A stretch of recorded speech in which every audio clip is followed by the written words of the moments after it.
C'est aujourd'hui qu'entre en vigueur l'ultimatum de Vladimir Poutine à l'Europe. Il faut payer le gaz en roubles. L'Allemagne, particulièrement dépendante du gaz russe, a reçu le décret. Elle l'examine. La France, pour sa part, semble avoir trouvé la manière de contourner le problème, Élise Dangean. Oui, c'est ce qu'a déclaré ce matin la ministre de l'écologie, Barbara Pompili, face à la commission des affaires économiques de l'Assemblée nationale. Les informations que nous avons reçues de Moscou ces derniers jours et heures tendent à nous laisser penser que finalement les entreprises pourront continuer à payer en euros auprès de banques qui elles-mêmes devront convertir leurs euros en roubles. Alors vous l'avez entendu, la ministre prend tout de même quelques précautions. Il faudra traiter avec Gazprombank, la filiale bancaire du géant gazier russe, chargée de mettre en œuvre le décret du Kremlin. Mais ce scénario semble tout à fait envisageable pour Olivier Dorgan, avocat en droit international.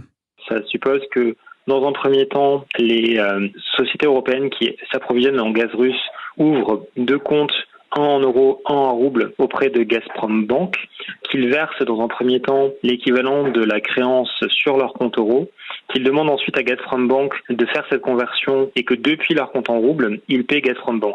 Un tour de passe-passe qui permettrait aux deux parties de garder la face, sauf que dans les faits, cette solution imputerait aux Européens le coût de la conversion de l'euro vers le rouble, des sommes qui finiraient dans les poches de l'État russe, ce qui semble un peu contraire à l'esprit des sanctions prises contre le pays de Vladimir Poutine. Élise Dangean.